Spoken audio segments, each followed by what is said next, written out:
Hi everyone, and welcome back to the channel. If you're new here, I'm Elizabeth, and today we are talking about something that so many women quietly struggle with but rarely have words for, and that's why your body doesn't feel safe, even when your life appears on paper to look completely fine.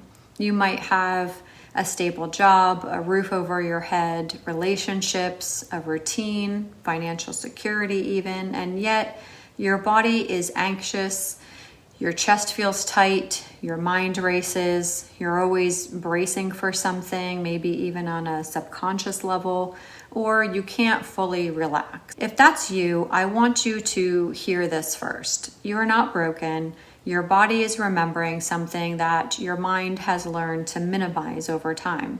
Let's talk today about why this happens and how healing actually begins. There's a huge difference between physical safety and emotional safety. Physical safety means that you have shelter, you're fed, you are not in any immediate danger, your basic survival needs are met. But emotional safety is different, but just as important. Emotional safety means that you feel seen, you feel heard, you feel supported, you feel allowed to have needs, you feel safe expressing your emotions, you feel free to be your authentic self. You can be physically safe and emotionally unsafe at the same time. And your nervous system does not respond to your resume. It responds to the tone of voice, facial expressions, unpredictability, emotional withdrawal, criticism, conflict, abandonment, pressure to perform, being the strong one. So even if your adult life looks stable, your body may still be responding to things like emotional patterns that were wired in a long time ago. For starters, your nervous system is shaped most deeply in childhood, not by what you were told, by what you experienced it consistently.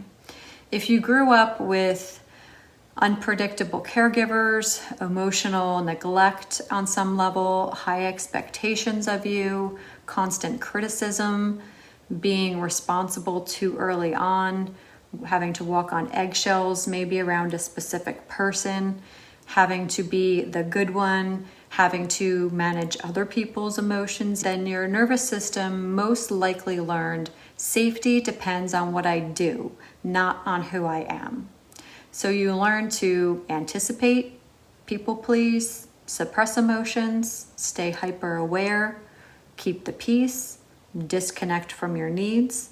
That may have kept you safe when your needs were dependent on caregivers as a child, but now as an adult, it can feel like or show up as things like anxiety, perfectionism, control, burnout, hypervigilance, an inability to rest, difficulty receiving, maybe feeling unsafe, relaxing.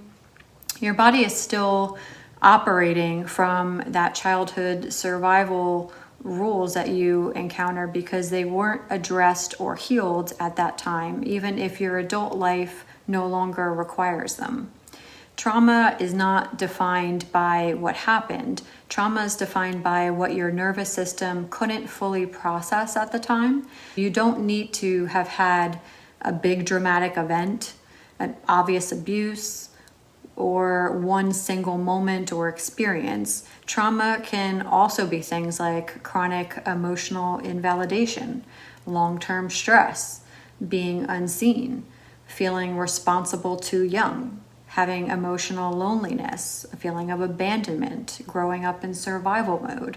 When experiences overwhelm your nervous system's capacity to cope, the body stores the imprint as muscle tension, gut issues, shallow breathing, disassociation, emotional shutdown, hypervigilance, anxiety, fatigue. Your body remembers what your mind learned to normalize, and it doesn't release that memory through things like logic. It releases it through safety and self-trust. Your nervous system's job is to detect danger, protect you, prepare you to survive.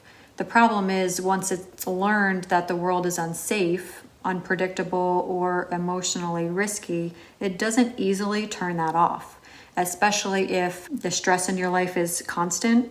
You never fully rest, you always stay busy, you suppress your emotions, you override your own needs, you live in overdrive.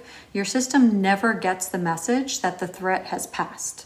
So it stays in any one of these responses that you may have heard of before, which is fight, flight, freeze, or fawn. And it's not because something is wrong with you, it's because your body has learned over time that staying alert is how I stay alive.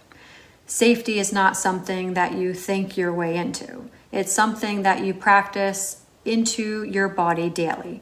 And here are a few gentle ways that you can begin this practice. Number one, you can regulate through the breath. A slow exhale breathing is one of the fastest ways to tell your body that you're safe right now. You can do the inhale for a count of 4 seconds, hold for a count of 7, exhale for a count of 8, and repeat that for 2 to 3 minutes. Number two, try to offer consistency to your body. Your nervous system heals through things like routine, predictability, nourishment, sleep, gentle rhythms. Small, consistent rituals rebuild trust. Number three, let your body finish the stress cycle. Walking, stretching, dancing, shaking, gentle movement, or even sighing helps your body complete the stress cycle that got stuck. Number four, practice emotional honesty, even in private. You don't need to share everything with others, but you do need to stop lying to yourself about what you feel. Try a journaling practice. Use your voice notes. Quiet acknowledgement. You can say things like, "This is actually hard for me." That alone builds safety. You don't always have to be the strong one, and there is no shame in admitting that you need healing. Number five, reduce self-abandonment. Each time you say, "It's fine," when it's not, "I'll deal with it later," "My needs don't matter right now," all your body hears is, "You're alone again, I've been abandoned." Safety grows when you start choosing yourself in small ways.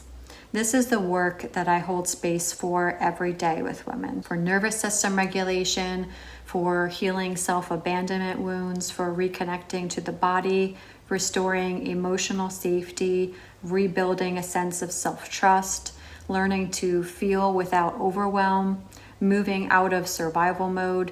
If your body doesn't feel safe yet, it doesn't mean that you're failing. It means that your system is asking to be met with gentleness instead of pressure. And you don't have to navigate this alone. If your life looks fine on the outside, but your body still feels anxious, tense, or even disconnected, please remember this. Your nervous system is not judging your current circumstances. It's responding to your history that was never addressed and healed. Healing is not about forcing yourself to calm down in the moment. It's about showing your body slowly, consistently, gently that the danger has passed and that you're safe to come home to yourself now. And if this video resonated with you today, please like, share, and subscribe for more content just like this. And comment below if you found this video helpful or have any questions on what we discussed. You deserve to feel safe in your own body again. This is your weekly reminder to do something today that brings you joy. Take care, and I will see you in the next video.